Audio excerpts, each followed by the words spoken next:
The morning was crisp, the kind where the air smells like fresh-cut grass and new beginnings. My crew had just fired up the nail gun, the first thud echoing through my quiet suburban street, when a voice sliced through the calm like a siren. "Stop that construction right now, or I'll have the city tear it down myself." I turned, hammer still in hand, to see a woman charging up my driveway, her oversized sunglasses glinting like armor, a clipboard clutched like a battle axe. This was Linda Harper, our HOA president, a woman who thought her title made her the queen of the cul-de-sac.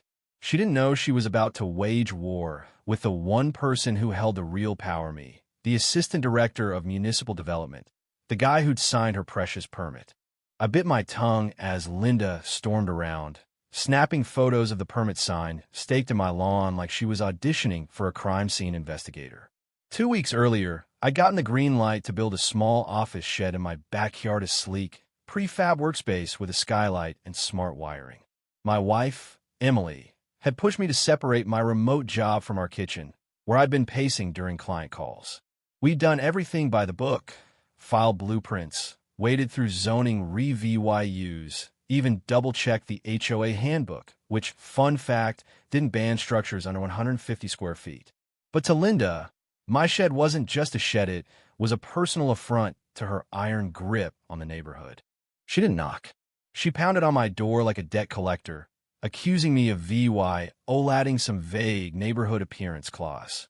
When I pointed out the clause didn't apply to structures under 10 feet, she scoffed, her voice dripping with condescension.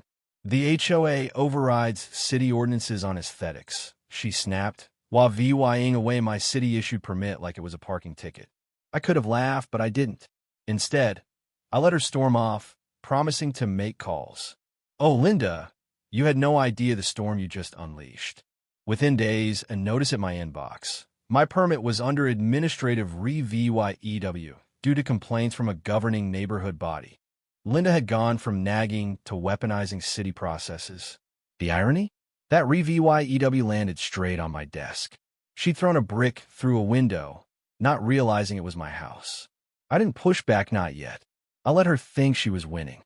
She sent HOA security to harass my workers, snapping photos, muttering about fines. One afternoon, I caught her measuring my lawn, squinting at the shed's base like a detective hunting for a loophole. I leaned on the fence, sipping coffee. "Need a ruler, Linda?" She ignored me, muttering about bringing this down soon. Linda wasn't content with just targeting me.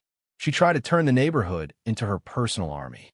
At an emergency, HOA meeting tation only, naturally she passed out a manifesto called Community Preservation Standards, claiming my shed would tank property values, attract rats, block VYUs, and fry the power grid. My shed, smaller than most garages, met every regulation, but facts didn't matter to Linda.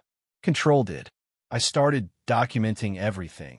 Her trespassing patrols, her wild letters to the city posing as a zoning expert, every doorbell cam clip of her antics. It was almost too easy. When she claimed my shed was too tall, I had diagrams VYing it was under 9.8 feet. When she whined about aesthetics, I pointed to a neighbor's gaudy pool cabana, still standing. But the real spark came one evening when I overheard her bragging to a crony in the cul-de-sac. "I've already started the process to yank his permit," she crowed. "My zoning contacts will fast-track it. He doesn't know who he's dealing with." "Oh, Linda, you were the one in the dark." That night, I logged into the municipal system. Her complaints were a mess of lies-forged signatures, fake expert, revyus, regulations she'd misquoted. I opened a case file, citizen interference with approved permits. I flagged it for regional review, copied 3 departments, and set the gears in motion. The next day, Linda strutted onto my lawn, phone out, expecting my crew to scatter. Instead, she found silent side pause construction for something bigger. When she knocked, I cracked the door, holding a new state-level permit. Not just for the shed, but for solar panels and a second level, now classified as green infrastructure. Her smirk vanished. "You've been loud, Linda," I said. "Time to learn how the system works." I shut the door. But Linda didn't back down. She doubled down, hammering red stop work signs in my rose bed, claiming HOA authority. I snapped photos of her handiwork, her smug grin, and sent them to the HOA's legal board and city code enforcement. Then she hired a private inspector, a retired contractor from a Craigslist ad, no credentials, trespassing in my yard. My neighbor, Sam, caught him admitting it. I filed a police report. This wasn't about the shed anymore. It was about Linda thinking she could rewrite the law to win a grudge match. At work, I briefed my team. My colleague Jane nearly choked on her coffee. She's trying to override the zoning board while fighting the guy who runs it. Our director got involved, and I recused myself from my own project for transparency.